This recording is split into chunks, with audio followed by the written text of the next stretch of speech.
हाँ बच्चे, चलिए, how many character selected by the Mendel? Gene of 7 character are located on, किसने बताई ये बात? वो 4 क्रोमोसोम कौन कौन से हैं? 1 पर कितने हैं? 4 पर, 5 पर, 7 पर। कौन सा कहां याद है? सीड शेप, पोड कलर, बाकी दोनों कलर 1 पर आ गए, तो 4 पर 3 आ गए। Shape, pod, sorry, pod shape, height and the pod position, और पोजीशन का जीन थोड़ा सा दूर रखना है, बाकी दोनों जीन क्लोज है, बाकी दोनों जीन। Technique of Mendel, technique of Mendel,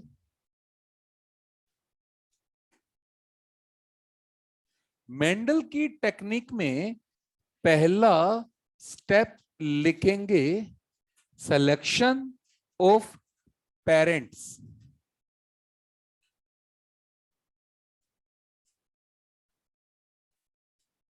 selection of parent लिखेंगे। Mendel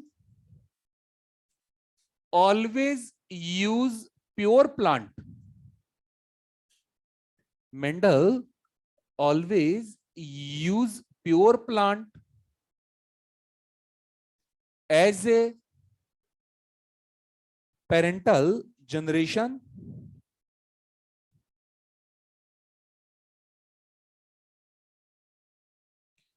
purity was developed by, purity was developed by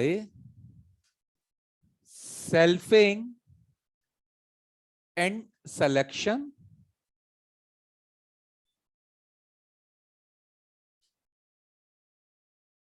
next line, 14 true breeding variety, 14 true breeding variety were developed by the Mendel. 14 true breeding variety were developed by the Mendel. अवला board पे Mendel ने parental generation की form में हमेशा क्या लिया, pure या hybrid? तो हमारा क्वेश्चन मार्क है कि मेंडल ने प्योरिटी का पता कैसे लगाया, मेंडल ने प्योर प्लांट बनाए कैसे? एक प्लांट लेते हैं टॉल, क्या लेते हैं? मेंडल ने टॉल में क्या करवाई? सेल्फिंग। क्या करवाई? सेल्फिंग के बाद जो सीड बने उन्हें ग्रो कराया। तो जब सीड को ग्रो कराया तो मेंडल को वहां टॉल के साथ साथ क्या मिले? तो मेंडल ने ड्वार्फ को उठाया और इनको सबको ठोक दिया। क्या किया? ड्वार्फ को रखा या हटा दिया? क्या बच गया? और टॉल को लगा रहने दिया। टॉल में फिर से क्या करवा दी? फिर से जनरेशन बनाई, तो टॉल के साथ साथ फिर से ड्वार्फ को और टॉल को लगा रहने दिया, तो फिर से क्या आ गए? टॉल एंड फिर से ड्वार्फ को, टॉल को। कब तक ये काम करता गया? अब बच्चे सारे टॉल आ रहे हैं, सारे।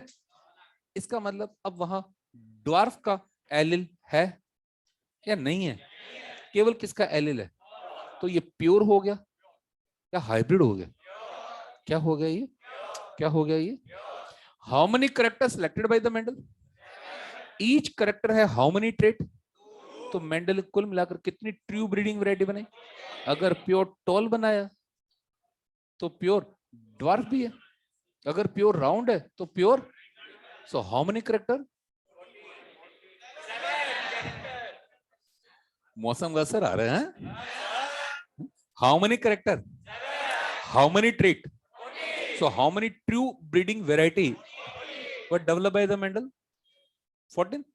मेंडल ने अपने 2 साल, मेंडल ने अपने केवल एक्सपेरिमेंटल मटेरियल तैयार करने में लगाए। 7 साल तक तो एक्सपेरिमेंट किया और 2 साल केवल अपना मटेरियल तैयार किया। 14 ट्रू ब्रीडिंग वैरायटी बनाने में मेंडल को 2 साल लग गए। क्या लग गए? जितने भी करेक्टर मेंडल ने सिलेक्ट किए थे, हर एक करेक्टर की रिस्पेक्ट में मेंडल ने प्योर ब्रीडिंग वैरायटी तैयार की। जब सारे प्योर ब्रीडिंग बन गए, तब जाके मेंडल ने अपने क्रॉस करवाने शुरू किए। क्रॉस करवाने,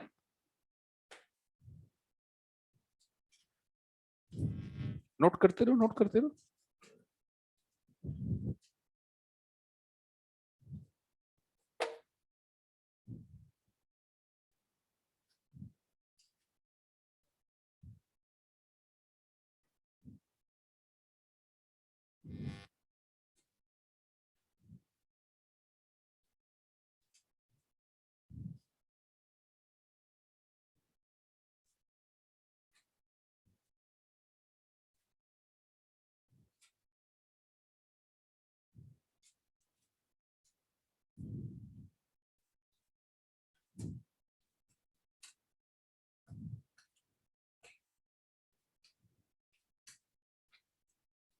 अब मेरे को ये बताइए, ये जो पी प्लांट है, ये कौन सी फैमिली से बिलोंग करता है?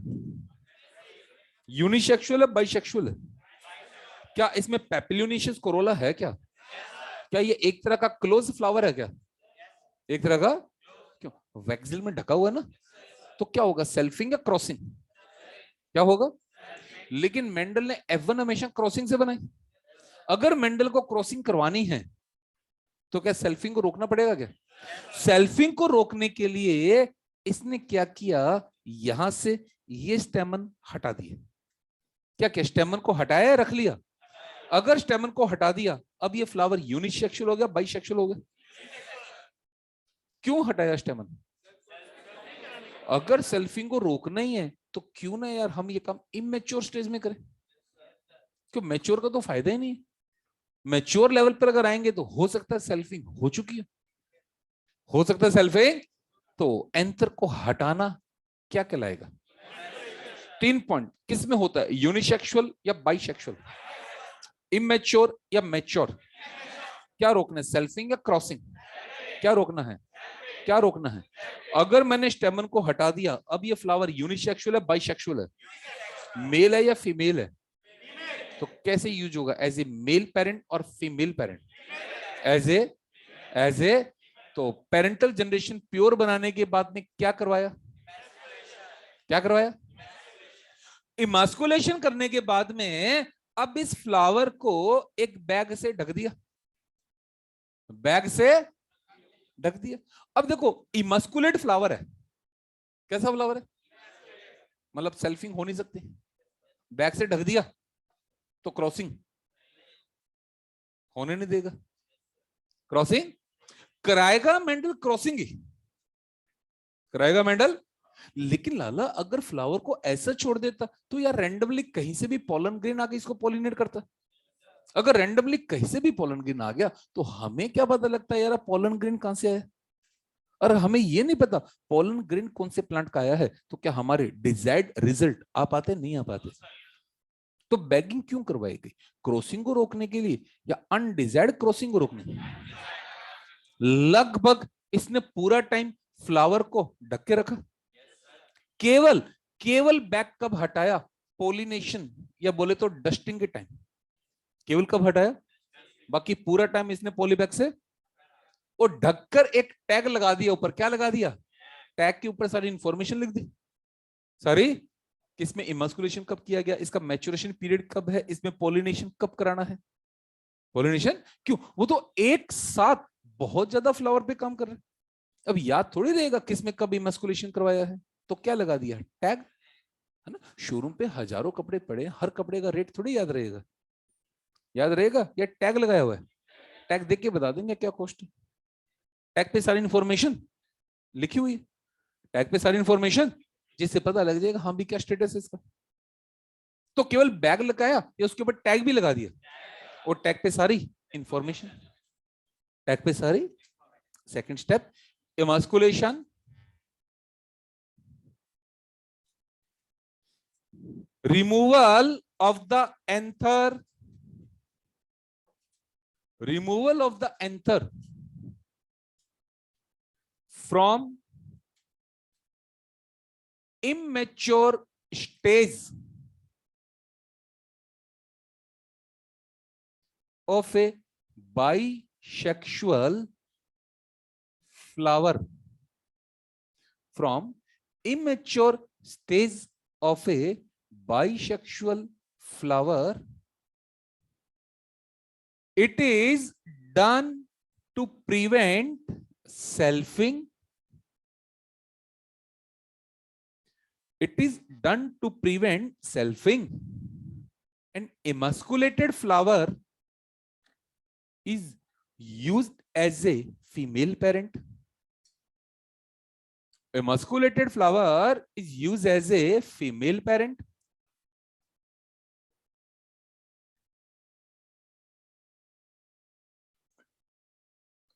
Third, bagging and tagging. Bagging and tagging. Emasculated flower is covered by a bag. Emasculated flower is covered by a bag to prevent undesired crossing. Emasculated flower is covered by a bag to prevent undesired crossing. Bag is removed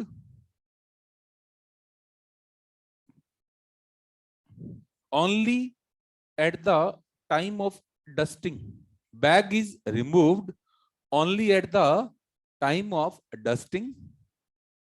Bag is removed only at the time of dusting. Fourth step, dusting and collection of seed. Dusting and collection of seed.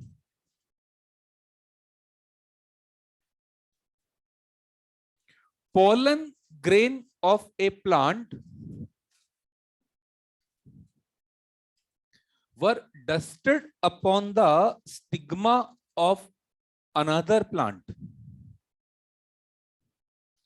Pollen grain of a plant were dusted upon the stigma of another plant with the help of a fine brush. With the help of a fine brush. Pollen grain of a plant were dusted over the stigma of another plant with the help of a fine brush. Next line. Seeds were collected. Seeds were collected and grown to obtain next generation.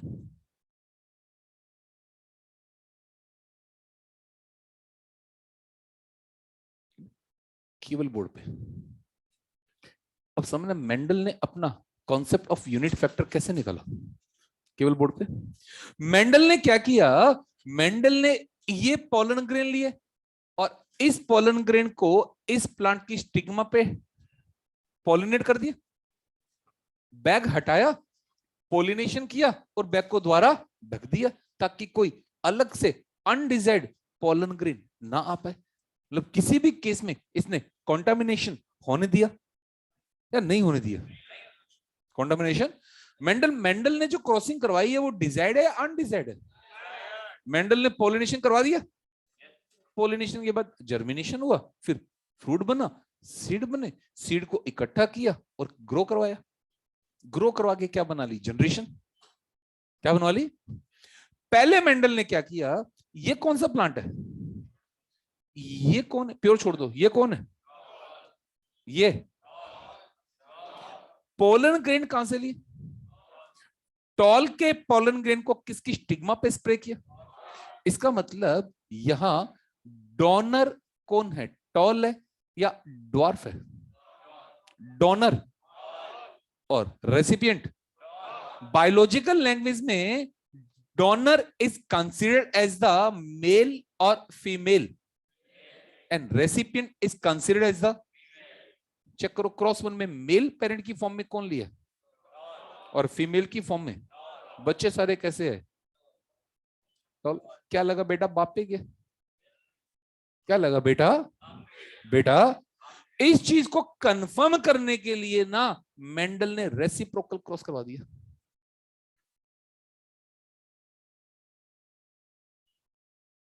अब करो check, pollen grain किससे लिए और stigma किसकी है? Parent वही है या पेरेंट बदल दिए हैं? नशेड़ी, पेरेंट वही है बदल दिए हैं? पेरेंट बदले हैं ये इनके सेक्स रिवर्स किए हैं, पेरेंट नहीं बदले, पेरेंट बदले हैं तो सेक्स रिवर्स किए। तो क्रॉस 2 में अब टॉल किस फॉर्म में लिया गया और ड्वार्फ किस फॉर्म में लिया गया? क्रॉस 1 में टॉल क्या था और क्रॉस 2 में क्या बन गया? क्रॉस 1 में ड्वार्फ क्या था, क्रॉस 2 में क्या बन गया? सच क्रॉस आर कॉल्ड। क्या मेंडल ने रेसिप्रोकल क्रॉस भी करवाया या नहीं करवाया? करवाए। जब मेंडल ने रेसिप्रोकल क्रॉस करवाया अभी भी प्लांट कैसा आया? मतलब बेटा मापे क्या? पहले क्रॉस में बेटा, दूसरे में बेटा। तो यहां से मेंडल ने बहुत शानदार चीज बताई, यहां से मेंडल ने बताया कि ये जो करेक्टर है, ये जो करेक्टर है, ये करेक्टर पेरेंटल सेक्स से इन्फ्लुएंस है या नहीं है? क्या करेक्टर का आना पेरेंटल सेक्स पे डिपेंड है या नहीं है? सेक्स पे डिपेंड क्यों? जैसे ही सेक्स बदला तो वही ट्रेट आ गया या बदल गया? मतलब ट्रेट तो चेंज, सेक्स अपोजिट किया या नहीं किया, बट ट्रेट चेंज। तो मतलब क्या ट्रेट का आना सेक्स पे डिपेंड है या नहीं है? तो यहां से इन्होंने बताया कि जो करेक्टर होता है ना, वो करेक्टर पेरेंटल सेक्स पे डिपेंड नहीं करता, बल्कि करेक्टर को कुछ डिस्क्रीट यूनिट कंट्रोल करती हैं, कुछ पर्टिकुलर यूनिट कंट्रोल करती हैं, जिन्हें मेंडल ने क्या कहा और हम सब जानते हैं व्हाट इज द फैक्टर। ये बात मेंडल ने 1865 में बता दी थी। अब आपको 1865 में रहना है, आगे नहीं बढ़ना है, आगे का कुछ नहीं सोचना, 1865 में ही सोचना है। मेंडल ने क्या कह दिया? Character control by the factor. लेकिन मेंडल की ये बात उस टाइम के बाकी साइंटिस्ट समझ ही नहीं पाए कि मेंडल फैक्टर किसे कह रहे हैं, ये फैक्टर क्या चीज है, ये फैक्टर किसका बना हुआ है, ये फैक्टर कैसे एक जनरेशन से दूसरी जनरेशन में जा रहा है, ये कैसे दूसरी जनरेशन के करेक्टर को कंट्रोल कर रहा है। ये बात मेंडल समझा पाया या नहीं समझा पाया? समझा भी नहीं सकता था, क्योंकि ये जो पीरियड था ना बच्चे, इस पीरियड में तो यार न्यूक्लियस पे काम शुरू हुआ था। अगर आपको थोड़ा सा याद हो 1830-35 के आसपास तो न्यूक्लियस डिस्कवर हुआ था। 1830-35 के पास तो न्यूक्लियस डिस्कवर हुआ था, तो क्रोमोसोम पे तो वर्क शुरू ही नहीं हुआ था, और डीएनए पे तो वर्क 1869 के बाद में आया। तो मेंडल ने अपना कॉन्सेप्ट ऑफ फैक्टर दे दिया। तुम सब अच्छे से समझ सकते हो मेंडल फैक्टर किसे कह रहा था, जानते हैं ना? 1865 में जाओ, आगे बढ़ो ही मत। क्या 1865 में मेंडल की यह बात किसी को समझ में आई या नहीं आई? तो उन्होंने क्या कह दिया कि मेंडल हाइपोथेटिकल बात कर रहे हैं, मेंडल हाइपोथेटिकल बात कर रहे हैं। मेंडल फैक्टर किसे कह रहे हैं, ये फैक्टर क्या चीज है, ये फैक्टर, ये किसी को समझ में और आ भी नहीं सकती थी, गलती उनकी भी नहीं थी। हाँ, आपको फैक्टर आराम से समझ में आ सकता है, क्यों? आपके पास डीएनए की अच्छी खासी इंफॉर्मेशन है, नहीं है? लेकिन यहां तो उस चीज का अथा पता ही नहीं था। डीएनए की शुरुआत तो बाद में हुई है, 1869 से हुई है। तो ये फैक्टर का कॉन्सेप्ट किसी को, तो सबने क्या कह दिया? मेंडल हाइपोथेटिकल बातें कर, मेंडल। तो दूसरे वे में ये कह दें कि मेंडल ने कॉन्सेप्ट ऑफ फैक्टर दे तो दिया, लेकिन मेंडल इसे फिजिकली प्रूव नहीं कर पाया, कर भी नहीं सकता था, कर भी क्यों? अगर फैक्टर को फिजिकली प्रूव करना है तो डीएनए की इंफॉर्मेशन चाहिए, फैक्टर कैसे काम करता है, अगर ये समझने तो जीन एक्सप्रेशन चाहिए, जीन इन चीजों का तो उस टाइम अता पता ही नहीं। तो मेंडल का काम गलत था या वो टाइम गलत था? मेंडल की बात किसी को समझ में नहीं, तो हम ये भी तो कह सकते हैं कि मेंडल का काम टाइम के कंपेयर में बहुत एडवांस था। मतलब मेंडल ने बहुत आगे की बात बता दी, मेंडल ने बहुत आगे की बात बता दी। और कब? जब उसके पास कोई सोर्स ही नहीं था, क्रोमोसोम का नहीं पता, मियोसिस का नहीं पता, डीएनए का नहीं पता, कोई इंफॉर्मेशन थी या नहीं थी? यार ये तो वो टाइम था कि एक तरफ तो काम चल रहा था एवोल्यूशन पे, डार्विन का काम चल रहा था, और न्यूक्लियस पे तो वर्क शुरू ही हुआ था, न्यूक्लियस पे तो वर्क शुरू ही हुआ था। बेटा अंगूठी किसी की दी हुई है क्या?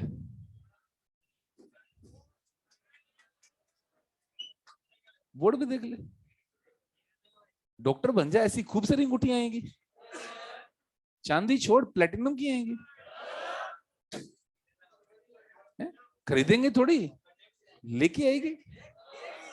बोर्ड पे देख, बड़े प्यार से अंगूठी को देख रहे हैं,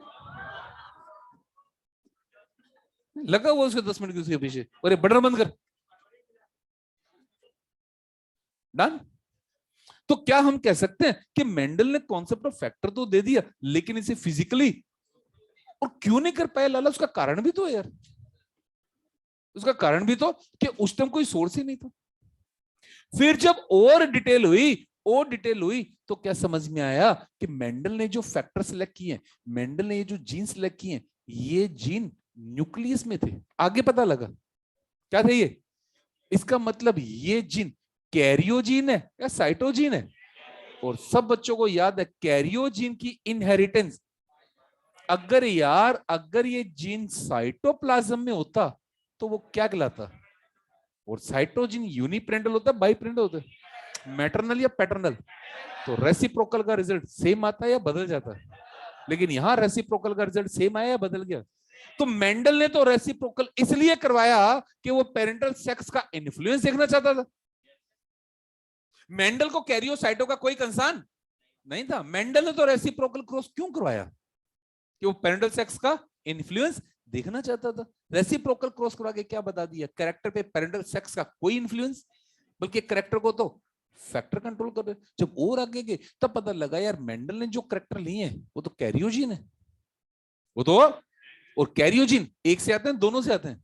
तो बच्चा माँ पे जाएगा बाप पे जाएगा, इट डजेंट मैटर, बच्चा किस पे जाएगा जिसे डोमिनेंट फैक्टर मिलेगा। चेक कर लो, बच्चा किस पे जा रहा है जहां से डोमिनेंट आ रहा है। पहले क्रॉस में डोमिनेंट किससे आ रहा है? फादर से, और दूसरे में डोमिनेंट। तो बच्चे को फादर मदर से मतलब है या डोमिनेंट से मतलब है? ये बात मेंडल को पता लगी या बहुत टाइम के बाद पता लगी? मेंडल ने F1 किससे बनाई, सेल्फिंग या क्रॉसिंग? निंदो में बोल रहे हो, F1 और F2 F3। मेंडल को जितनी भी मेहनत करनी पड़ी सारी F1 बनाने के लिए करनी पड़ी, F2 F3 के लिए कोई मेहनत, F2 F3 के लिए कोई मेहनत, सारी मेहनत किसके लिए करनी पड़ी? एफ F2 और F3 सेल्फिंग क्रॉसिंग। तो ये सब करने की जरूरत है या नहीं है? F1 बनाने के लिए सब कुछ करना क्यों? क्रॉसिंग करवानी है तो ये सारी कहानी करनी, F2 F3 में तो कुछ करना ही नहीं। नेचुरली क्या होता है पी में, सेल्फिंग या क्रॉसिंग? तो मेंडल को वहां ज्यादा मेहनत, ये दोनों बनेंगे। फिर थोड़ी सी थ्योरी लिखेंगे जल्दी।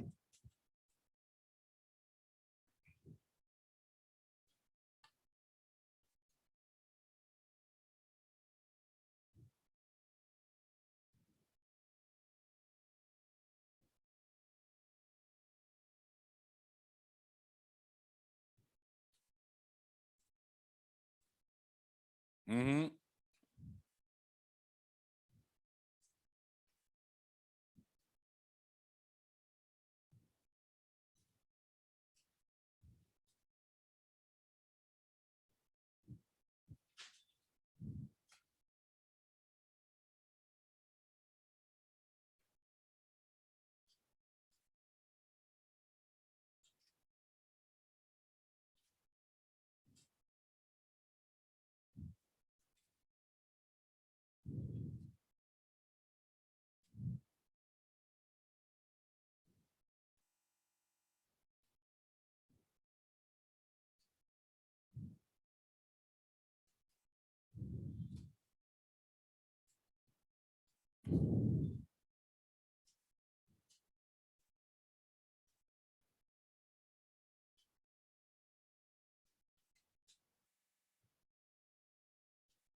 कौन है भाई?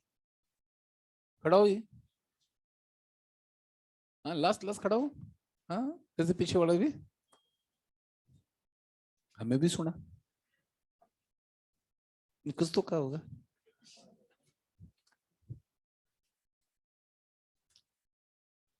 हमें भी ये सादे हैं। तू से तू कर ले कोशिश है। But Mendel also performed reciprocal cross. Mendel also performed reciprocal cross to check the influence of parental sex on the character. Mendel also performed reciprocal cross to check the influence of parental sex on the character. क्या हो गया? But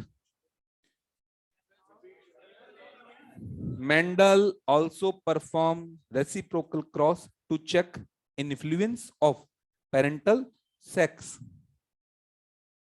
on the character. To check the influence of parental sex on the character. But in Mendelian reciprocal cross,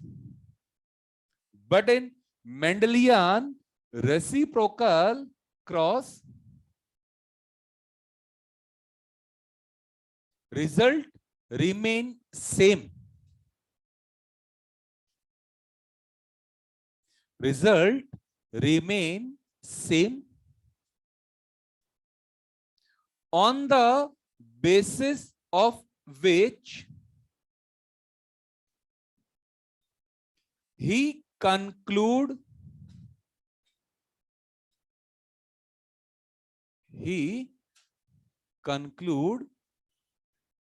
that character are controlled by some discrete unit,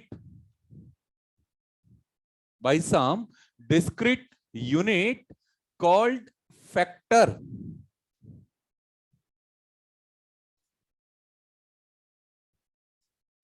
Next line. Mendelian selected character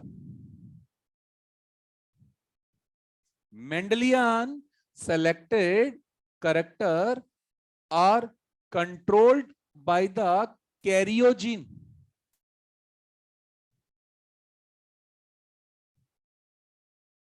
Inheritance of which is biparental.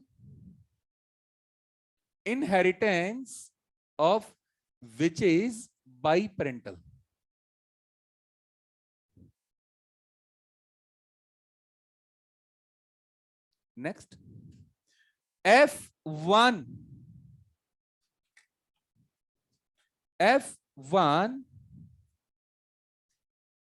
is always formed by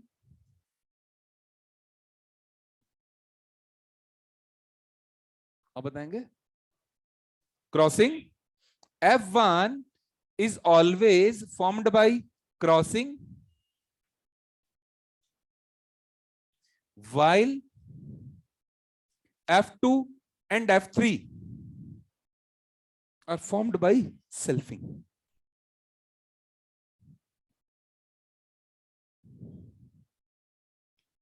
तो बहुत ही तरीके से Mendel ने काम किया था. Mendel की success का एक बहुत बड़ा कारण इसके सिस्टमैटिक अप्रोच है. बहुत तरीके से काम किया कि मेंडल ने पहले हमेशा पेरेंटल जनरेशन तैयार की प्योर, फिर प्योर को क्रॉस करा के क्या बनाई F1, और F1 से क्या बनाई F2, F2 से, और कहीं भी इसने कॉन्टामिनेशन नहीं होने दिया. किसी भी तरह का कोई भी कॉन्टामिनेशन. अगर कहीं अनडिजायर्ड क्रॉसिंग हो जाती तो क्या मेंडल को रिजल्ट्स के बारे में वास्तव में पता लगता नहीं लगता? क्यों अगर रिजल्ट निकालना है तो ये पता होना चाहिए कि ओवा कहां से आया और स्पर्म कहां से आया. अगर ये नहीं पता लगता स्पर्म कहां से आया तो उसका डिजायर्ड रिजल्ट कभी भी नहीं आता. तो मेंडल की सक्सेस का सबसे बड़ा कारण इसकी सिस्टमैटिक अप्रोच था। ये एक हाइब्रिडाइजेशन टेक्निक का जनरल प्रोसीजर है। ये हाइब्रिडाइजेशन टेक्निक का जनरल प्रोसीजर है। ये प्रोसीजर हमें मिलेगा प्लांट ब्रीडिंग चैप्टर के अंदर। जब प्लांट ब्रीडिंग चैप्टर पढ़ेंगे ना, तो यही प्रोसेस हमें पूरा फॉलो करना होता है। यही पूरा प्रोसेस हमें फॉलो हेडिंग। अब मेंडल के क्रॉस शुरू करेंगे। Mendel's monohybrid cross. Mendel's monohybrid cross लिखेंगे। First cross of the Mendel was a monohybrid cross. First cross of the Mendel was a monohybrid cross in which he studied inheritance of one character at a time. In which he studied inheritance of one character at a time.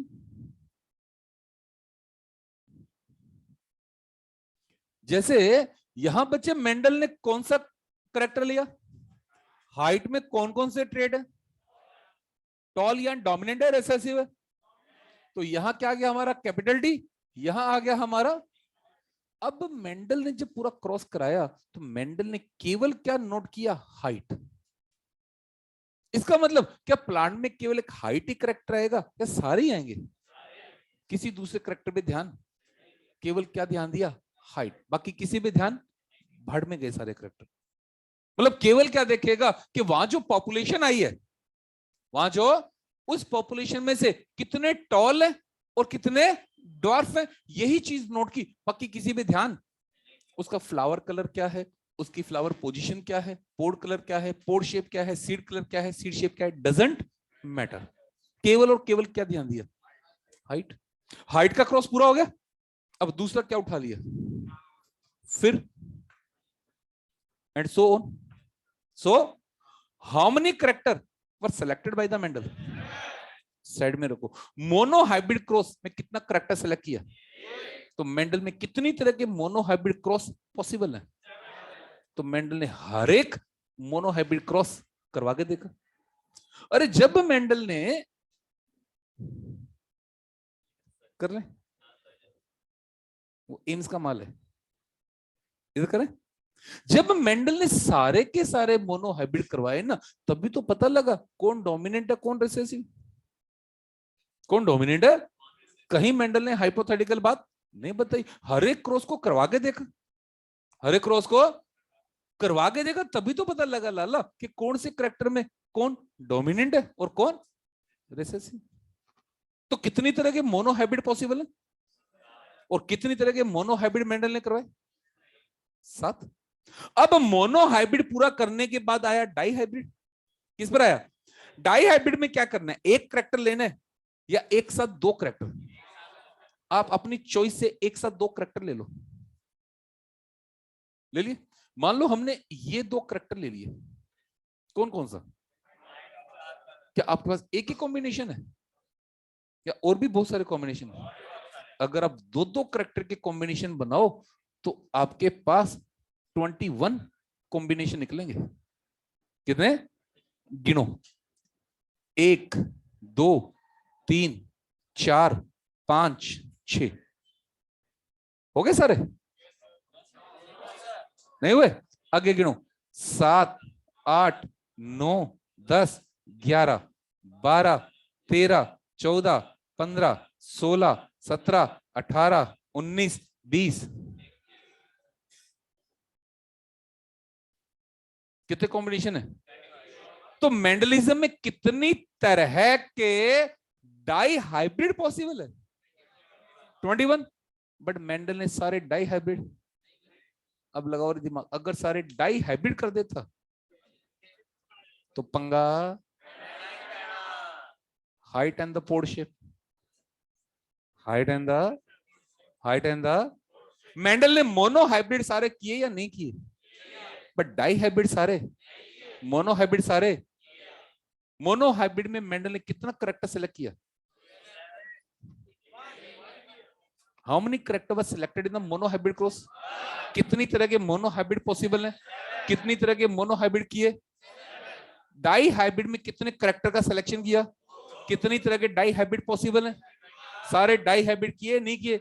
सारे die hybrid अगर कर देता तो पंगा पड़ जाता। Mendel को सारे डाई हाइब्रिड की जरूरत ही नहीं पड़ी। मेंडल ने एक मोनो हाइब्रिड किया किया उसके बाद जैसे एक डाई हाइब्रिड किया तो क्या बता दिया? डाई हाइब्रिड करने की कोई जरूरत, ये मोनो हाइब्रिड का ही रिजल्टेंट है। वो आज करके देखेंगे कैसे। एनसीईआरटी में जो पेज आप छोड़ देते हो, पता कौन सा छोड़ते हो? वो मैथमेटिकल वाला, पता नहीं क्या लिखा हुआ है, वो ये सारा बाइनोमियल एक्सप्रेशन, वो समझाऊंगा मैं। वही क्वेश्चन शॉर्ट करने की, सोल्व करने की ट्रिक है पूरी, ठीक है? और वो हमारे सिलेबस में नहीं है तो छोड़ दे क्यों? ऐसा समझ नहीं आता। ये समस्या उस टाइम भी हुई, यही समस्या उस टाइम हुई कि मेंडल ने अपने एक्सपेरिमेंट को समझाने में एक्सेस मैथमेटिक्स यूज कर दी। एक्सेस मेंडल ने स्टैंडर्ड प्रोबेबिलिटी काम लाई। स्टैंडर्ड समझ में नहीं आया किसी को। क्या समझा रहा है, हेरिडिटी या मैथमेटिक्स? ने डिक्लेयर कर दिया, ये बावड़ा हो गया। ये समझा हेरिडिटी रहे और कर मैथमेटिक्स रहे। बायो में मैथमेटिक्स जस्टिफाई, और ये पता मत समझा क्या रहा है, हेरिडिटी है mathematics, access mathematics. Access, he was a great mathematician, he was a, उसकी मैथमेटिक्स बहुत स्ट्रॉन्ग थी, उसने स्टैंडर्ड प्रोबेबिलिटी यूज की। स्टैंडर्ड, मेंडल के सारे मेरिट और डीमेरिट मैंने लिखवाई नहीं है, एक एक करके बीच में समझा रहा हूं, एक एक करके हर एक चीज को बीच में एक्सप्लेन कर रहे हैं। क्या मेंडल का ये ड्रॉबैक रहेगा नहीं रहेगा कि मेंडल ने स्टैंडर्ड मैथमेटिक्स यूज की और वो मैथमेटिक्स किसी को समझ में नहीं है, किसी को समझ में। Next time 7 type of monohybrid cross, 7 type of monohybrid cross are possible in Mendelism. 7 type of monohybrid cross are possible in Mendelism, and all the monohybrid cross were performed by the Mendel.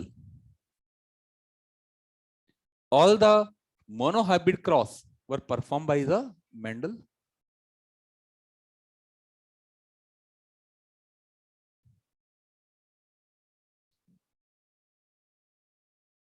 तो यहां हमने एक character select किया है। वो character हमने कौन सा सिलेक्ट किया है? हाइट में कौन कौन से ट्रेट है? टॉल एंड, कर लो नोट, अब नोट करते चलो। हमने क्या सिलेक्ट किया? हाइट। हाइट में कौन कौन से ट्रेट हैं? टॉल एंड,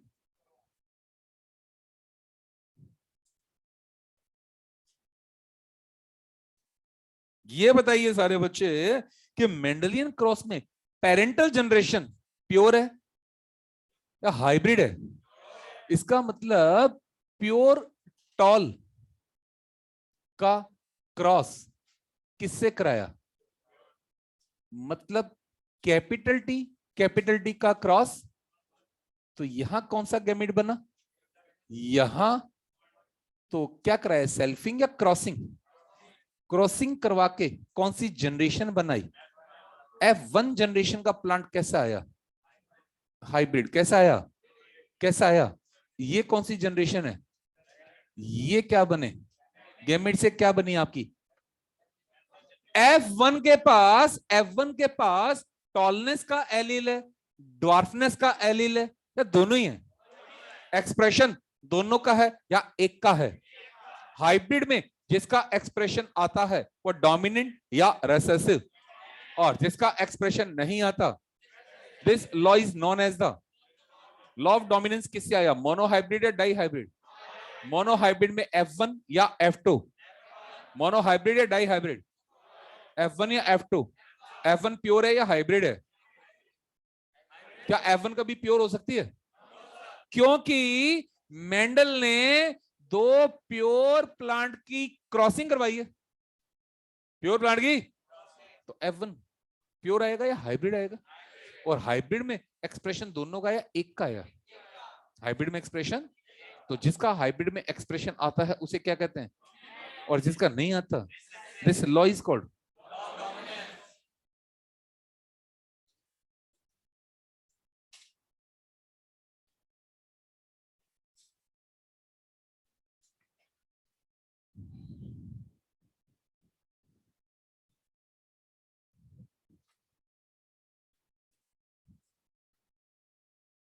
कर से नोट करके लाए हैं?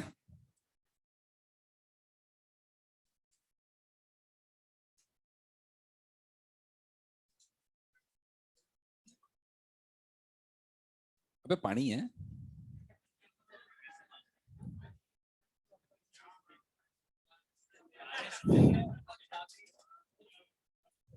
उसका मतलब ये थोड़ी है हर जगह है? वक्त है, वक्त की भी कदर करो है? चले भाई, चलिए, है ना? अब चलने तेरे को कहीं और।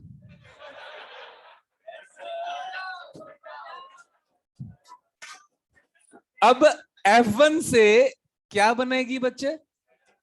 F2 जनरेशन किससे बनाई, सेल्फिंग या क्रॉसिंग? इसका मतलब अब हम F1 का क्रॉस, F1 क्या है आपका, capital T small T, F1 क्या है आपका, तो अब ये कितनी तरह के गैमेट बनाएगा, कौन कौन सा, ये भी डन। अब मेल गैमेट कितनी तरह के बने, और फीमेल गैमेट भी, तो टोटल कॉम्बिनेशन, तो चार के लिए अपन फॉर्क लाइन भी यूज कर सकते हैं, फॉर्क, लेकिन फॉर्क लाइन में तुम कहीं ना कहीं गलती कर देते हो, तो हम फॉर्क लाइन मेथड फॉलो नहीं करेंगे, we will follow the Punnett square, we will follow the, Punnett was a British scientist, बोलो ये क्वेश्चन भी आया हुआ है, पुन्नेट वाज ए, पुन्नेट वाज ए, करो note,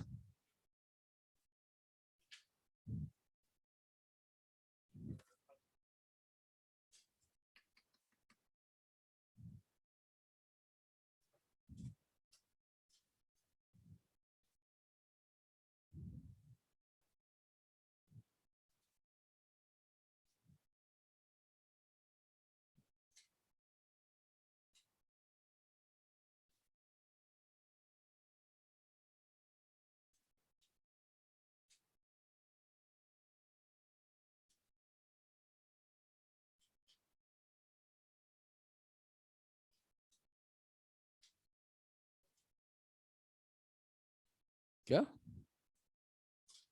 F1, F1 into F1, F2 generation बताइए ना,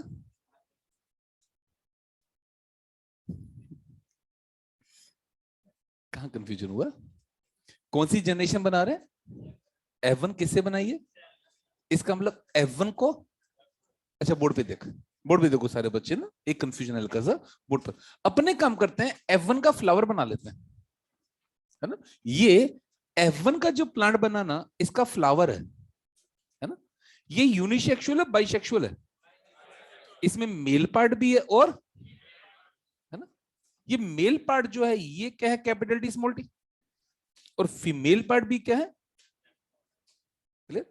यहां कितनी तरह के ओवा बनेंगे, कौन सा, कितनी तरह के स्पर्म बनेंगे, कौन सा, और फर्टिलाइजेशन रैंडम होता है,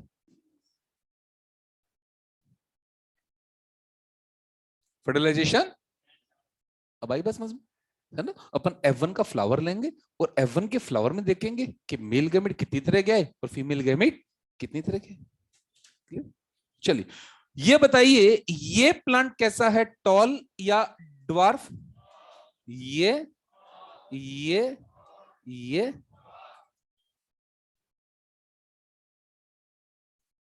बताइए आपको F2 में कितनी तरह के प्लांट मिले, कौन कौन से? तो कितनी तरह के फिनोटाइप हैं? कौन कौन से? उनका क्या रेशो है? लिखेंगे फिनोटाइप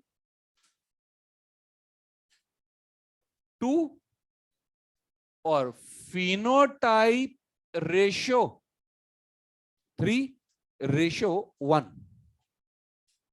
कितने फिनोटाइप का आपके पास? 2। उनका क्या रेशो है?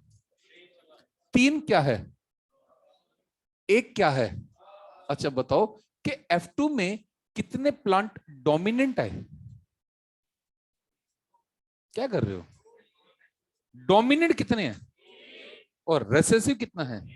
डोमिनेंट कितने हैं, रिसेसिव? क्लियर? अब जेनेटिक मेकअप पे आओ। कितनी तरह का जेनेटिक मेकअप दिखाई दे रहा है? उनका क्या रेशो है? जीनोटाइप, जीनोटाइप 3 क्या रेशो है? 1:1, capital D capital D, capital D small T, small T small T. Okay, किसी बालक को यहां तक डाउट? थोड़ी सी कोशिश खुद करोगे? आप लोगों ने अपनी 9th या 10th क्लास में ये चीज पढ़ी हुई है, capital T plus small T का होल स्क्वायर। करो solve. T square 2 capital D small T plus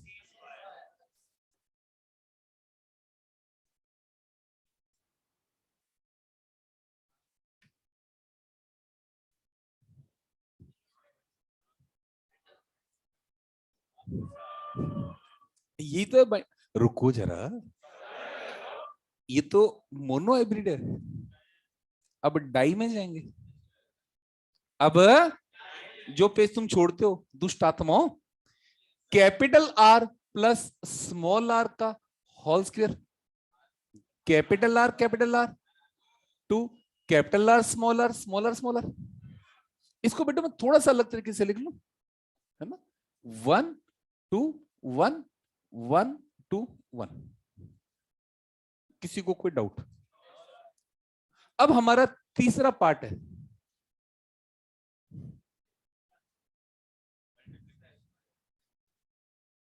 तैयार हो? पक्का?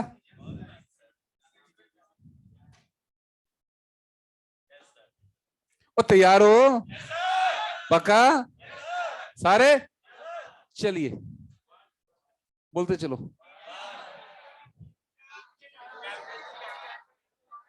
नहीं, जीनोटाइप मत बताओ, नंबर बताते जाओ। 1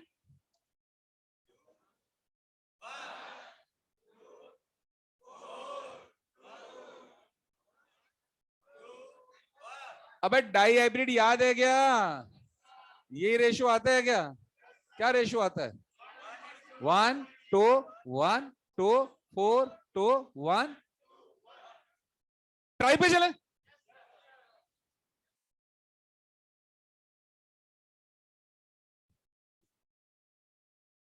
सारे सोल्व होते जाएंगे या नहीं?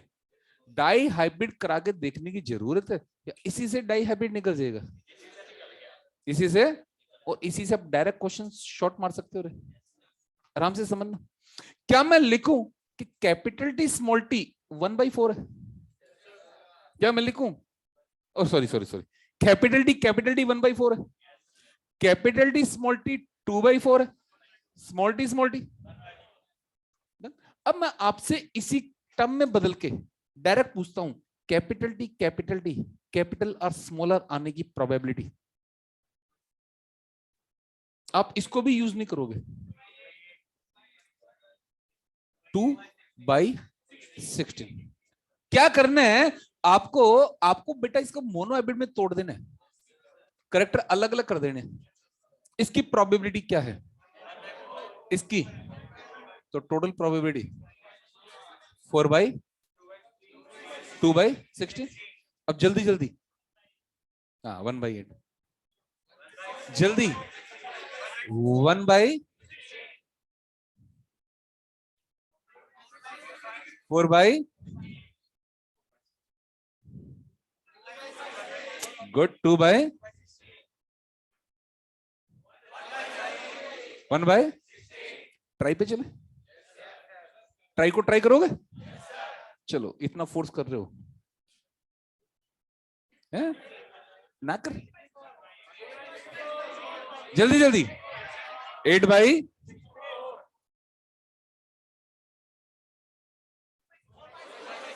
4/,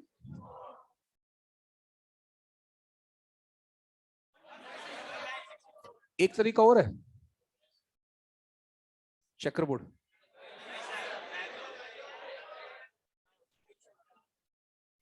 no if, no but, only जट।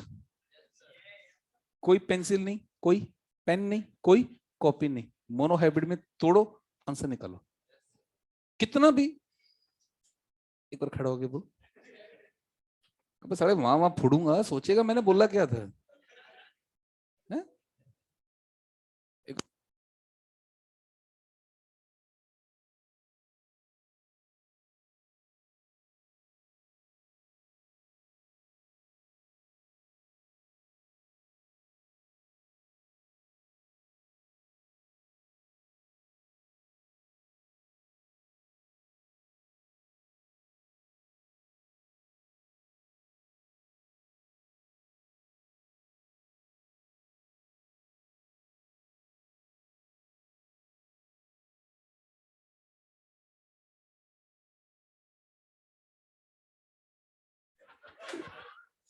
आई बात समझ में?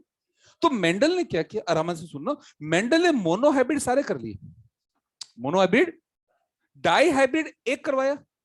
जैसे एक डाई हाइब्रिड करवाया ना, तो क्या देख लिया, कोई नया रिजल्ट नहीं है, कोई नया रिजल्ट, बल्कि वो तो मोनो हाइब्रिड का ही स्क्वायर है, मोनो हाइब्रिड का ही फिनोटाइप में ट्राई करते हैं, है ना? मोनो हाइब्रिड का फिनोटाइप रेशो क्या है?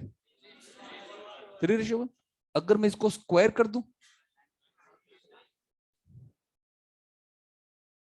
9, 3, 3, अच्छा करके देख लेते, 3:1 इंटू 3:1, स्क्वायर करना है ना, तो 3:1 इंटू, चलो करो सोल्व, 9, 3, 3। मतलब बेसिक थीम क्या है हमारी? हमारी बेसिक थीम है कि हमें केवल मोनो हाइब्रिड क्रॉस अच्छे से याद करना है, हमें केवल मोनो हाइब्रिड क्रॉस, बाकी सारे क्रॉस हम डिटेल करते हैं या मोनो हाइब्रिड से सॉल्व करते हैं? मोनो हाइब्रिड से सॉल्व करते हैं हम, केवल डिटेल किसका करते हैं? Mono hybrid. अभी नहीं, कॉपी में नोट करूंगा ना क्वेश्चन सॉल्व करने, अभी कोई कुछ नहीं, अभी तो रैंडम काम है ना, मैं तरीके से लिखवाऊंगा कॉपी में, तब सोल्व होंगे, अभी कुछ नहीं। अभी तो केवल वो पेज जो तुम नेग्लेक्ट करते हो, छोड़ते हो ना वो पेज, अब ध्यान से पढ़ना, वो पूरा मेंडल ने क्या समझाने की कोशिश की, बाइनोमियल एक्सप्रेशन की टर्म में हम हर एक क्वेश्चन को सॉल्व कर सकते हैं। It was the standard probability, it was the standard. बोलो यहां तक कोई डाउट? मोनो हाइब्रिड से क्या हम हर तरह का क्रॉस आराम से सॉल्व कर सकते हैं? या नहीं कर सकते? हर तरह का क्रॉस आराम से सॉल्व, हम टाइम वेस्ट नहीं करते, हम किसी भी क्रॉस को मोनो हाइब्रिड में तोड़ लेते हैं और उसी से हम अपना आंसर निकाल लेते हैं। आई बस समझ? नेक्स्ट, जाइगोट कितने बने बताओ? वेरी गुड, 4, बिल्कुल सही। चलो आगे, जाइगोट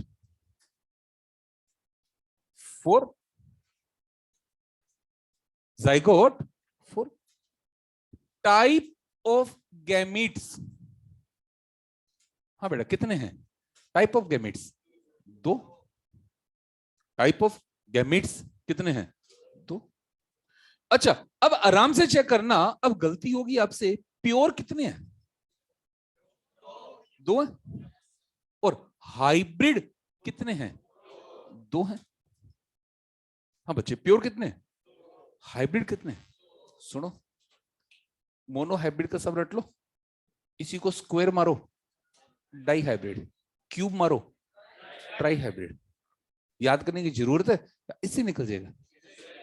इसका स्क्वायर कर दें तो, क्यूब कर दें तो, एक सिंपल सी बात करते हैं ना अपन अपन को एक डाई हाइब्रिड क्रॉस दिया, capital T small T capital R small R into capital T small T capital R small R. मैं नहीं करूंगा ऐसे, मैं इसमें क्या करूंगा, मैं इन दोनों करेक्टर को अलग अलग कर दूंगा, capital T small T into capital T small T capital smaller into capital. तो हमें इसका तो रिजल्ट याद है, इसका रिजल्ट तो हमें, हम क्यों चेकरबोर्ड बनाएंगे, हम इसी से सोल्व कर लेंगे। मैंने डाई हाइब्रिड सोल्व किया, या डाई हाइब्रिड को डबल मोनो हाइब्रिड में कर दिया कन्वर्ट। कितने करेक्टर स्टडी करे थे हम, मैंने दोनों करेक्टर को अलग अलग कर दिया। अगर मैं ट्राई हाइब्रिड करूंगा तो क्या करूंगा, तीनों को अलग कर दूंगा। टेट्रा करूंगा तो क्यों चेकरबोर्ड बनाए हम चेकरबोर्ड बनाए या करेक्टर को अलग कर देंगे, करेक्टर को अलग कर देंगे और जैसे ही करेक्टर अलग करेंगे हमारे पास उसका रिजल्ट जाना पहचाना है, उसका रिजल्ट वो तो खोपड़ी में फिट है हमारी, वो तो खोपड़ी में, तो उसी से हमारा सारा रिजल्ट आ जाएगा नहीं आएगा, उसी से सारा रिजल्ट। कोई doubt and the clear. Next line, on the basis of the monohybrid cross, on the basis of the monohybrid cross, three conclusion were given by the Mendel. Three conclusion were given by the Mendel. Later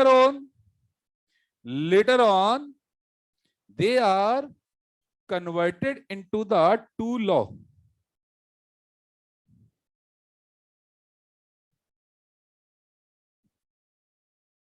पहला conclusion of paired factor, दूसरा conclusion of dominance और तीसरा conclusion of segregation. पहला conclusion of pair factor, दूसरा conclusion of dominance और तीसरा conclusion of segregation. इसी को बच्चे कंक्लूजन कह दो या पोस्टुलेट कह दो, एक ही बात है।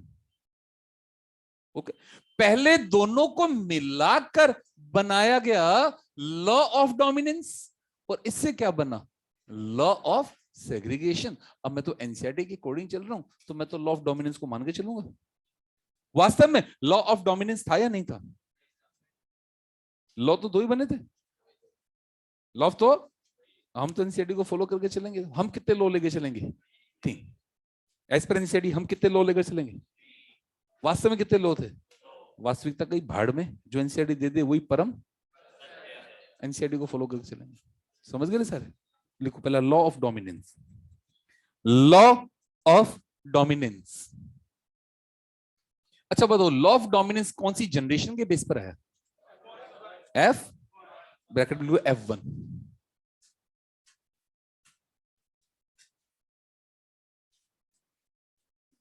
ये सर आपको आता है। पहला point, character are controlled by, character are controlled bye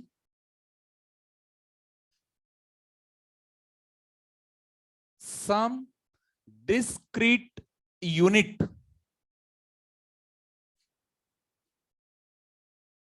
called factor.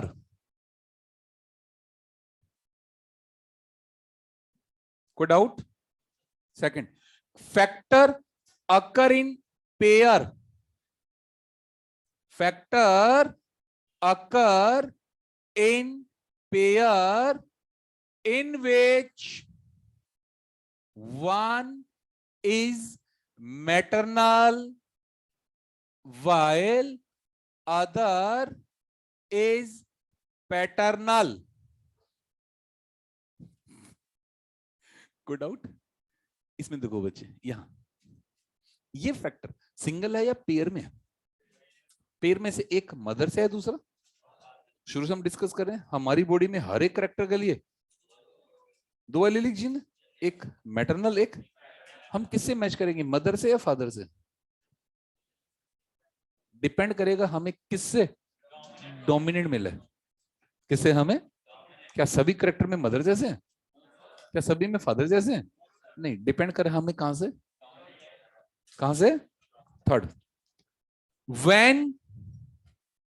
when two pure plant having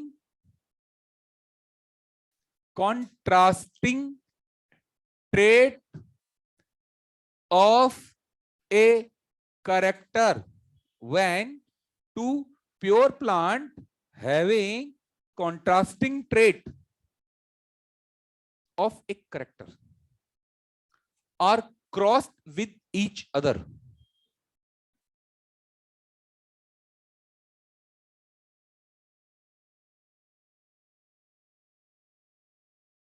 हाँ बच्चे, अभी स्टेटमेंट अधूरा है, इतना समझा रहा हूं, एक एक वर्ड आराम से पकड़ना, बोलो।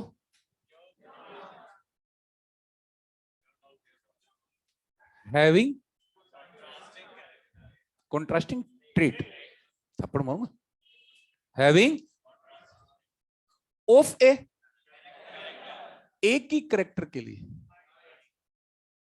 एक ही, दो कॉन्ट्रास्ट प्लांट, दो कॉन्ट्रास्ट जो क्या है, प्योर है, क्या है,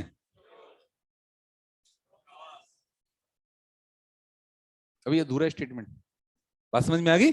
चलो रीड करो, क्या लिखा है, when, आराम से, when टू, बस भागो मत यार, रटने क्या जल्दी है। हाँ आराम से बोलो, when two, clear, having, clear, क्या कराया, मतलब आपने टू प्योर प्लांट की क्रॉसिंग कराई है, तो आपका F1 प्योर आएगा या हाइब्रिड आएगा? तो X1 में एक्सप्रेशन दोनों का आएगा, एक का आएगा, तो जिसका एक्सप्रेशन आ गया वो, दिस इज कॉल्ड, समझने की कोशिश करो लैंग्वेज क्या है, कोई डाउट? अब मैं पूरी करता हूं line, when two pure plant having contrasting trait of a character cross with each other, then only one of them express itself in F1 generation.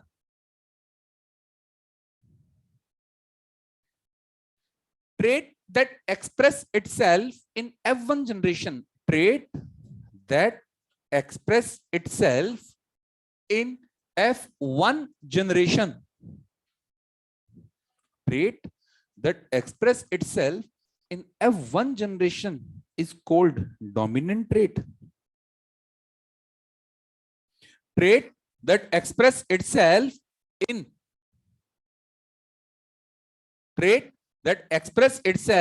in F1 generation is called dominant trait, and it is called law of dominance. It is called law of dominance.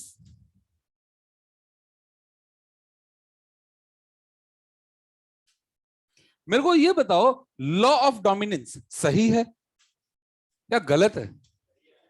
Applicable है या नहीं है? But सारे character पे मैं क्या कहूं, law of dominance गलत है या यूनिवर्सल नहीं है? मैं गलत नहीं कह सकता, गलत कहूं तो क्या कहूं फिर? क्या इसके कुछ एक्सेप्शन है? कौन कौन? Incomplete and next name.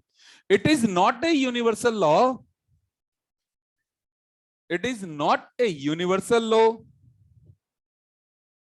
Its exception are the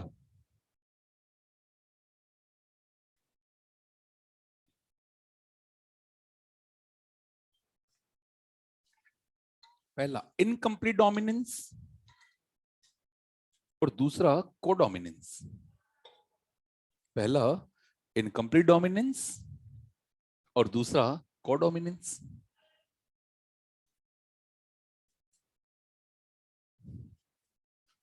हाँ बच्चे, यहां तक कोई डाउट? Law of segregation.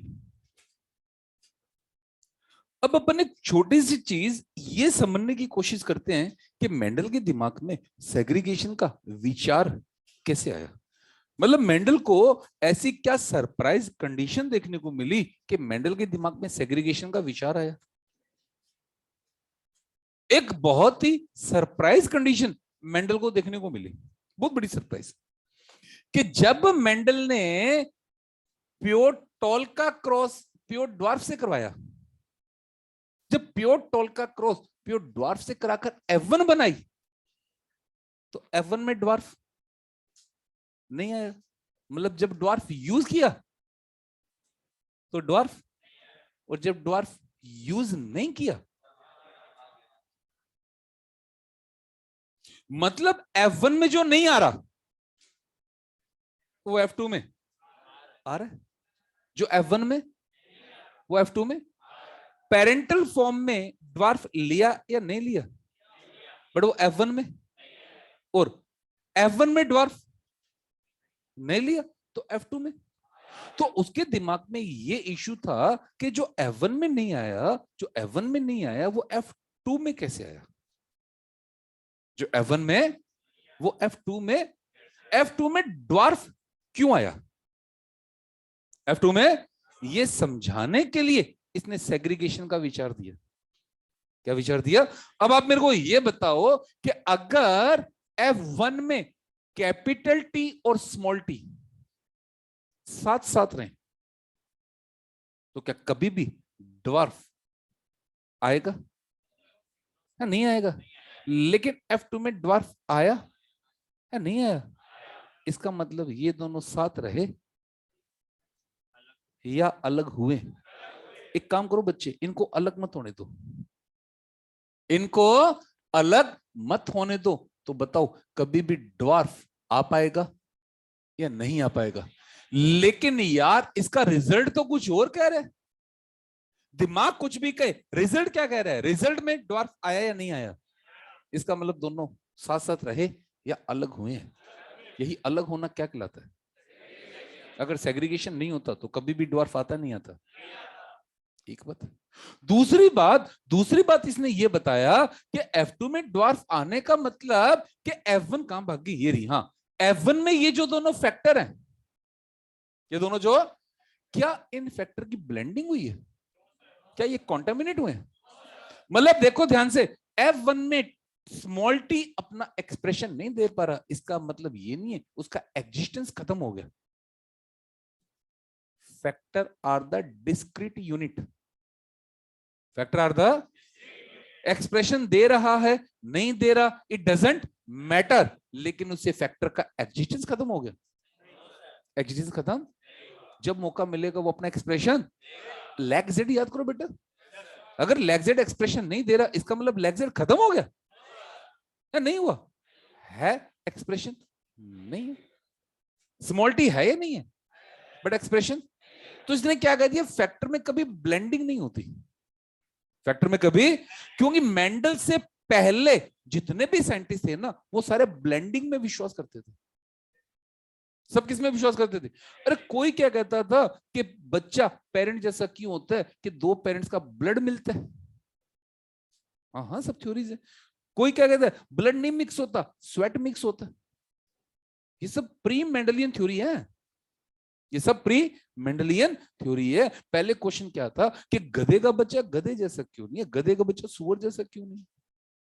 सोच के देखो, बहुत गहन विचार चल रहे थे कि गधे का बच्चा गधे जैसे क्यों है, सूअर जैसा क्यों नहीं है, सूअर जैसा बच्चा सूअर जैसा क्यों है, बंदर जैसा क्यों नहीं? तो क्या बताए, कोई एक ऐसी चीज है, कोई एक जो पेरेंट से बच्चों में जा रही है जिसके बच्चे पेरेंट जैसे दिखाई दे रहे। हम बात करें 1850 की, 2022 की नहीं, किसकी बात करें? 1850 में तो ये हेरिडिटी बहुत बड़ा इशू था, हेरिडिटी बहुत ही। और सबसे बड़ी बात तो ये लाला कि वो 1850 हेरिडिटी का टाइम ही नहीं था, वो तो ओरिजिन ऑफ स्पीशीज का टाइम था। किसका टाइम था वो? Origin of species. तो वहां तो हेरिडिटी भी कोई काम। तो क्या बच्चे माँ बाप जैसे क्यों दिखाई देते? किसने क्या कहा कि कॉपुलेशन में दोनों पेरेंट्स का ब्लड मिक्स होता है जिसके बच्चा माँ बाप जैसे? किसने क्या कहा ब्लड मिक्स नहीं होता, स्वेट मिक्स होता है जिसमें बच्चा माँ बाप जैसे? पाइथागोरस ने यहां तक क्या कह दिया कि स्पर्म में बच्चा बैठा होता है, ओवा से फ्यूज होता है तो बच्चा बड़ा हो जाता है। फिर अरसू ने क्या कह दिया, अरसू ने नई बात ही बता दी कि स्पर्म और ओवा के अंदर बच्चे के छोटे छोटे ऑर्गन के पार्ट है, जेम्यूल, थ्योरी ऑफ जेम्यूल, वो जब मिलते हैं तो ऑर्गन डेवलप हो जाते हैं। मतलब पहले की सारी बातें किस पे चलती थी, ब्लेंडिंग। हाँ, अरे जो पिछले साइंटिस्ट है ना, इनका कोई माई बाप नहीं था, जहां मिल जाए सारे उसी पे काम कर देते थे। अब पाइथागोरस फिलोसफर भी है, मैथमेटिशियन भी है, बायोलॉजिस्ट भी है, मौका मिला तो थोड़ा फिजिक्स में भी शॉट मार दिए। हाँ हाँ, अरे इनका कोई माई बाप नहीं था, जो मिले तो उसी पे काम कर लेते थे। क्यों, अपने पुराने सरकारी स्कूलों में नहीं होते थे, एक मास्टर आता था, तुम तो किताब दे दो, वो फिजिक्स केमिस्ट्री है बायोलॉजी है, कोई मतलब नहीं है, जो पेज खुलेगा वो पढ़ा देगा। तुमने ऐसी चीजें झेली हुई नहीं झेली हुई? 9th 10th में ये तो होता था, है? कौन सी किताब लाए हो, हिस्ट्री, चलो वही खोल लो। कौन सी लाए हो, इंग्लिश, वही खोल लो। Subject doesn't matter, subject. तो प्राणों का ये हाल था, जो टॉपिक मिल गया उसी पे चर्चा कर लेते। ये कौन सा पप्पू गांधी से कम थे? चलो मुद्दे पर आते हैं। तो पुराने वाले सारे क्या कहते थे, ब्लेंडिंग होती है, क्या कहती है।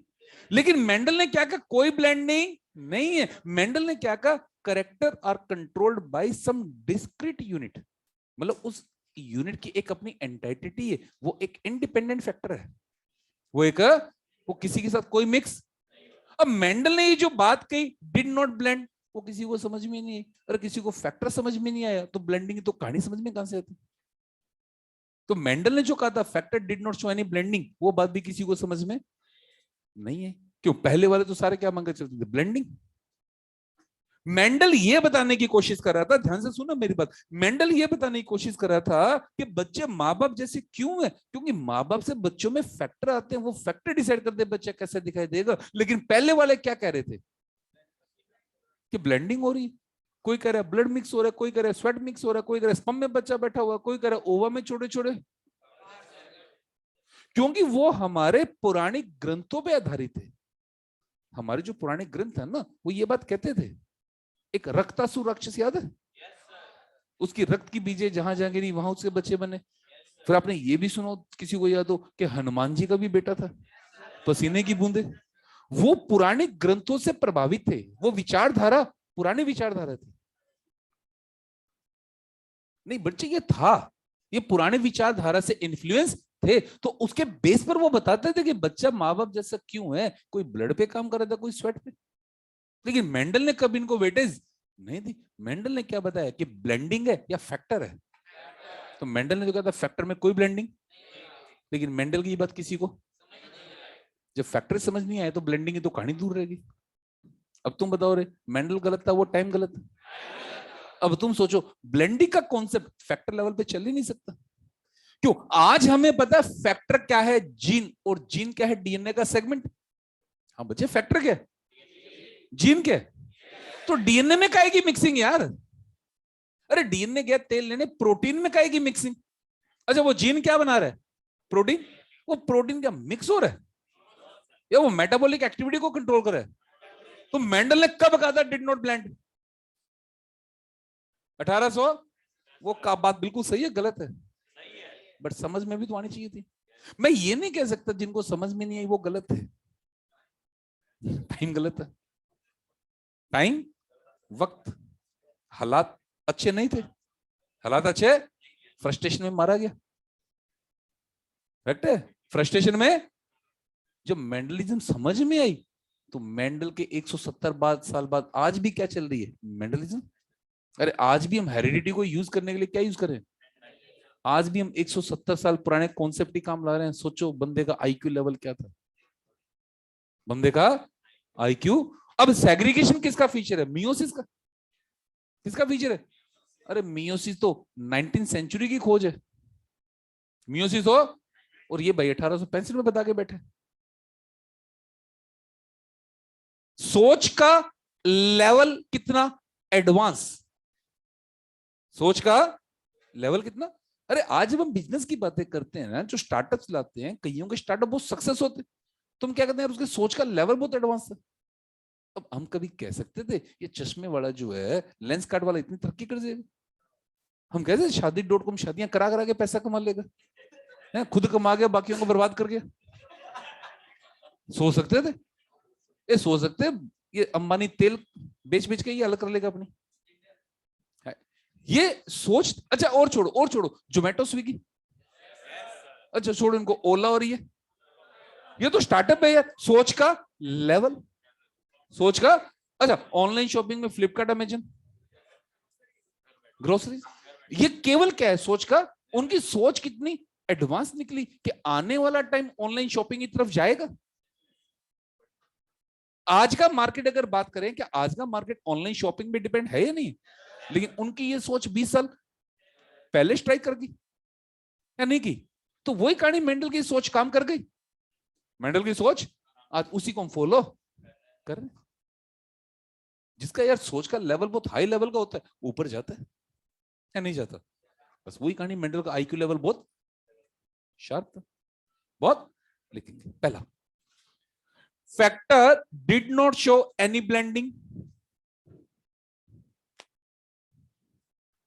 मेंडल के काम को अगर बहुत ध्यान से पढ़ा जाए, बहुत क्लासिकल काम किया था इसने।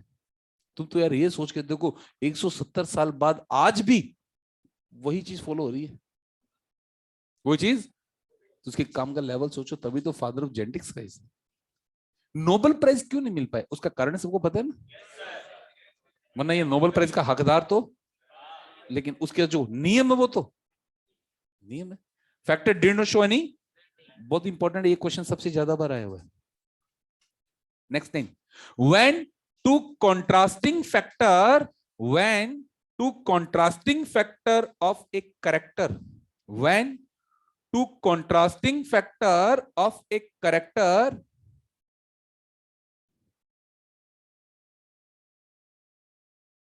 are present together,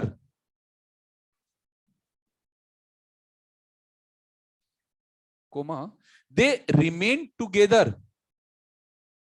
they remain together for the entire life, they remain together for the entire life without any contamination.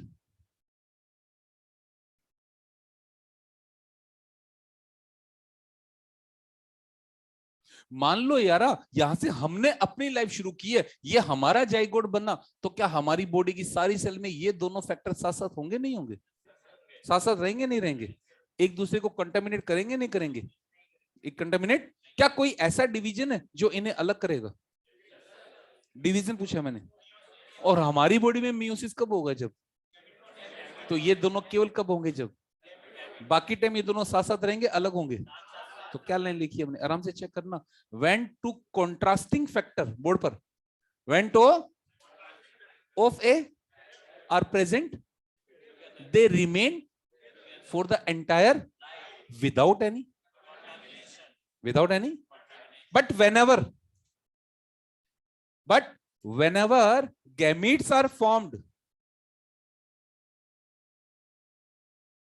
these paired factor separate from each other, these paired factor separate from each other and randomly transfer into the gametes, randomly transfer into the gametes. Whenever gametes are formed, these paired factor separate from each other and randomly transfer into the gametes. अपन को याद नहीं करनी line है, ये subjective paper नहीं है अपना, समझ गए? मतलब समझना, केवल याद नहीं रखना, केवल मतलब समझना है। Next thing, separation of the paired factor is called segregation, separation of the paired factor is called segregation, separation of the paired factor is called segregation, ये बनेगा।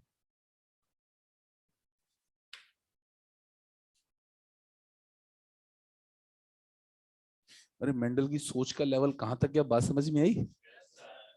कैसे इसने दिमाग लगाया सेग्रीगेशन का, और जब मियोसिस डिवीजन खुला तो क्या समझ में आया यार, वो तो कहानी बिल्कुल सही चल रही है कि ये सेपरेशन होता है या नहीं होता। सेपरेशन तो जो बात मेंडल ने 1865 में बता चुका था, और वो 1900 में बात बिल्कुल सही निकली कि ये सेपरेशन होता है या नहीं होता, ये सेपरेशन होता है।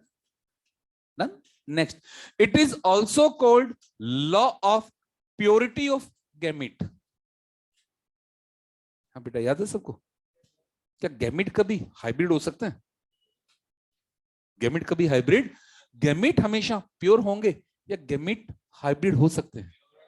गैमिट कभी भी हाइब्रिड एक लाइन में खत्म करेंगे, बिकॉज गैमिट आर हैप्लॉइड। बस अब तुम्हें सारा दिमाग लगाना है, याद रखना है सबको कि कैसे। मैंने कहा था गैमिट कभी हाइब्रिड नहीं हो सकते। हैप्लॉइड का मतलब इनके पास एक करैक्टर का एक ही एलिलिक जीन है, तो इसका मतलब ये एक करैक्टर के दो ट्रेड को कभी control next, it is nearly a universal law.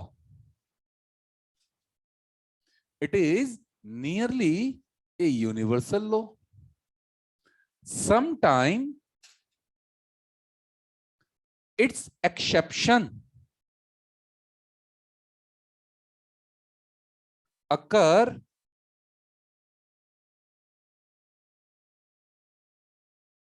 due to the non-disjunction.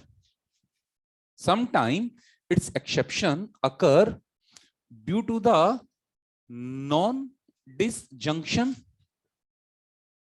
during anaphase 1. ये आपको सर ने समझाया था पूरा। During anaphase 1, इस लाइन को समझने के लिए थोड़ी सी एडवांस बात करके चलते हैं। मेंडल क्या कहता था कि एक करैक्टर के लिए दो एलिलिक जीन है, दो फैक्टर। वो कहां है? होमोलोगस क्रोमोसोम के सेम लोकस। होमोलोगस क्रोमोसोम के जब मियोसिस डिवीजन होगा तो ये होमोलोगस क्रोमोसोम साथ जाएंगे या अलग होंगे? जब बच्चे क्रोमोसोम अलग होंगे तो फैक्टर भी तो अलग होंगे। जब क्रोमोसोम तो फैक्टर भी तो, यहां है हमारा कैपिटल डी, यहां है हमारा, अब ये दोनों क्रोमोसोम अलग हो गए। जब दोनों क्रोमोसोम अलग हो गए तो फैक्टर भी तो। क्रोमोसोम का अलग होना क्या कहलाता है? अरे यार, डिसजंक्शन के कारण ही तो। अगर डिसजंक्शन नहीं होगा, बेसिकली हम डिसजंक्शन क्रोमोसोम लेवल पे यूज करते हैं वर्ड, और सेग्रीगेशन फैक्टर लेवल पे, लेकिन हम दोनों को सिनोनिमिकली भी यूज, मैं ये भी तो कह सकता हूं disjunction lead to the segregation. क्या कह सकता हूं मैं? नीचे वाले केस में हो, क्या कभी कभार लाखों में से कोई एक केस हमें ऐसा देखने को मिलता है क्या? Down syndrome, Edward syndrome, Patau syndrome, super male, super female, इनकी फ्रीक्वेंसी बहुत कम है तब बहुत ज्यादा है। लाखों में जाकर कोई, अब बेटा लाखों में अगर कोई केस आता है तो हमारी जनरल स्टडी का पार्ट, जनरल स्टडी का पार्ट, हमारी स्टडी का पार्ट कब बनेगा? जब हमें 100 में से एक में दिखाई दे। मॉलिक्यूलर लाइन थी कि एलिलिक फ्रीक्वेंसी 0.01 या इससे ज्यादा हो तब तो उसको पार्ट मानेंगे, वरना पार्ट। अब डाउन सिंड्रोम में लाखों में जाके कोई एक केस आ रहा है, लाखों में जाके कोई, तो उसे हमारी स्टडी थोड़ी डेविएट होगी, वो तो स्पेशल केस है, स्टडी मटेरियल है, वो तो एक स्पेशल केस की फॉर्म में स्टडी, तो उसे हम अपने कॉन्सेप्ट डेविएट कर देंगे। हम अपने कॉन्सेप्ट डेविएट, कभी कभार लाखों करोड़ों में जाकर कहीं हमें ये नॉन डिस्जंक्शन देखने को मिलता है या नहीं मिलता, तो उसे हम लॉ को गलत कह दें? नहीं, लॉ तो क्या मानेंगे हम? यूनिवर्सल क्या मानेंगे? तो आज हमने यूनिवर्सल के साथ भी क्या वर्ड जोड़ दिया? Nearly universal. क्या जोड़ दिया? कि यार लाखों में जाके अगर कोई एक ऐसा एक्सेप्शन आता है तो हमारी जनरल स्टडी का पार्ट नहीं है। जनरल स्टडी का लेट हो गया आज हम, पूरा करना पड़ेगा ये कौन से बीच में नहीं छोड़ सकते हम। एनाफेज 1,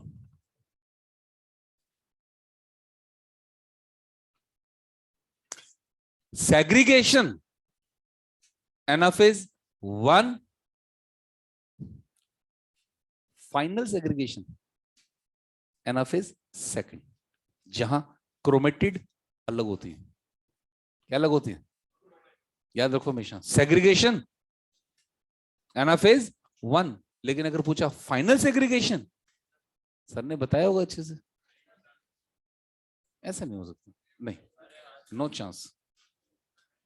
अगर सेग्रीगेशन पूछा जाता है तो एनाफेज वन, और अगर फाइनल सेग्रीगेशन पूछा जाता है तो एनाफेज टू। क्यों?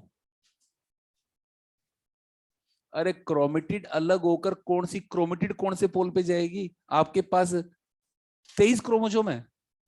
कितने क्रोमोसोम है? 23 के 23 क्रोमोसोम की दोनों क्रोमेटिड अलग हुई, तो कौन सी क्रोमेटिड कौन से पोल पे जाएगी? रैंडम है क्या ये? और ये फाइनली कब डिसाइड होगा, वन में या टू में? कब डिसाइड होगा? टू में डिसाइड होगा। चलो जब मेरा पार्ट आएगा तब मैं समझा दूंगा दोबारा, ठीक है? नहीं सर ने समझाया तो ये मैं श्योर हूं, शायद यहाँ कंफ्यूजन हो सकते हैं।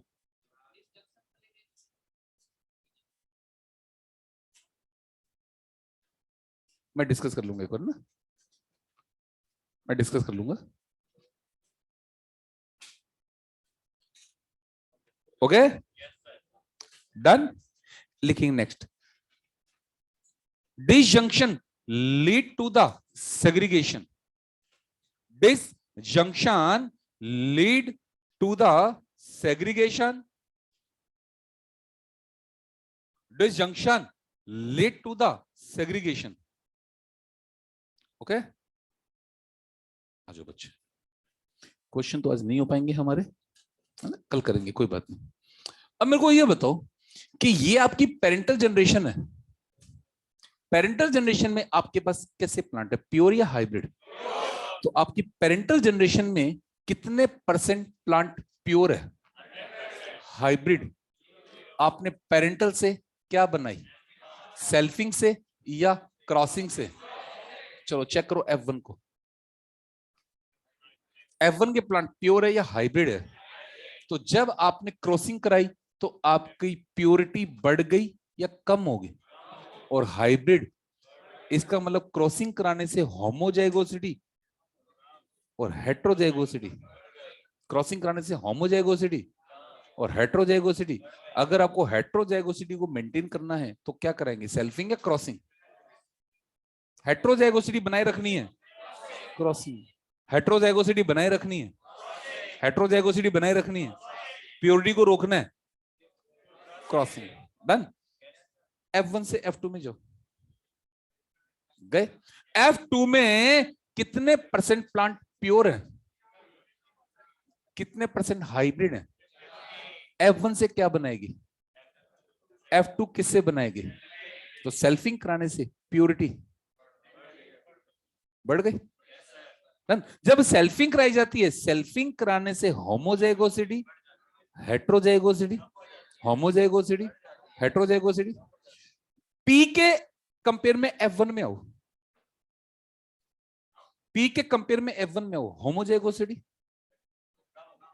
कम। और इधर देखो सर, पी से F1 में आओ, होमोजाइगोसिटी, हेट्रोजाइगोसिटी। क्या करवा रहे हो बच्चे, कहां ध्यान है? पी से F1 में आना है, क्या करवा रहे हो? तो क्रॉसिंग कराने से होमोजाइगोसिटी कम, हेट्रोजाइगोसिटी। अब F1 के कंपेयर F2 में जाओ, F1 के कंपेयर होमोजाइगोसिटी, हेट्रोजाइगोसिटी, सेल्फिंग या क्रॉसिंग? तो सेल्फिंग कराने से होमोजाइगोसिटी और हेट्रोजाइगोसिटी। ये हमें ब्रीडिंग चैप्टर में चाहिए। सेल्फिंग मतलब इन ब्रीडिंग, क्रॉसिंग मतलब आउट ब्रीडिंग। सेल्फिंग मतलब, क्रॉसिंग मतलब। अब मेंडल ने पेरेंटल जनरेशन हमेशा क्या ली, प्योरिटी चेक करने के लिए क्या करवाया? तू मरेगा मेरे हाथ से आज। प्योरिटी डेवलप करने के लिए सेल्फिंग कराते जाओ, कराते जाओ, कराते जाओ, कराते जाओ, तो होमोजाइगोसिटी बढ़ती जाएगी, कम होती जाएगी? और हेट्रोजाइगोसिटी।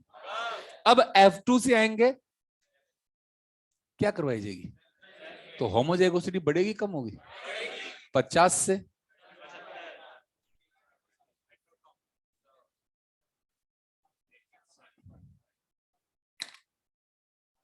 1 सेकंड की ट्रिक का बेटा। बिल्कुल बिल्कुल बिल्कुल गलती का। 12.25। आराम से सुनना, 1 सेकंड की ट्रिक है। अरे यार 2 हटा दो बस,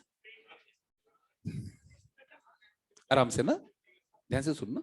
जब बच्चे आप क्रॉस सेल्फिंग में जा रहे हो, किस में जा रहे हो, तो आप आप हेट्रोजाइगोसिटी को एग्जैक्ट 50% कर दोगे। Let start. कितना है?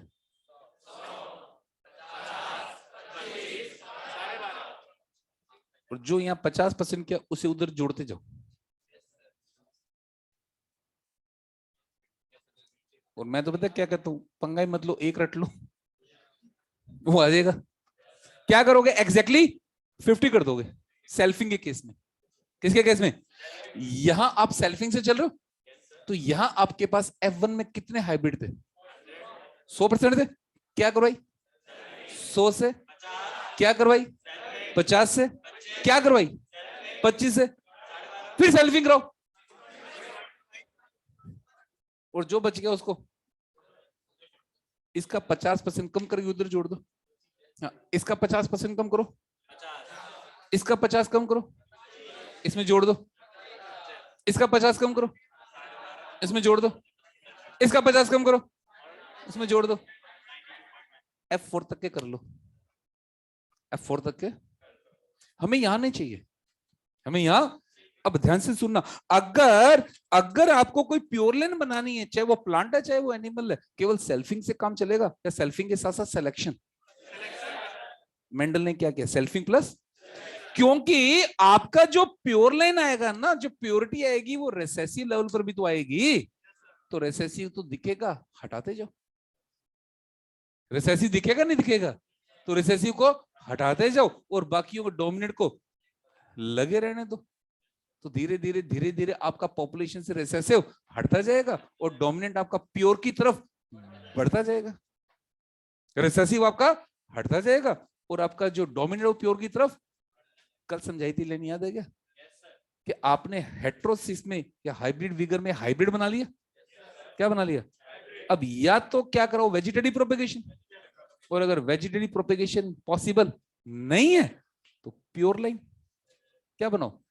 तो प्योर लाइन बनाने के लिए सेल्फिंग सिलेक्शन या selfing plus selection? Selfing plus selection.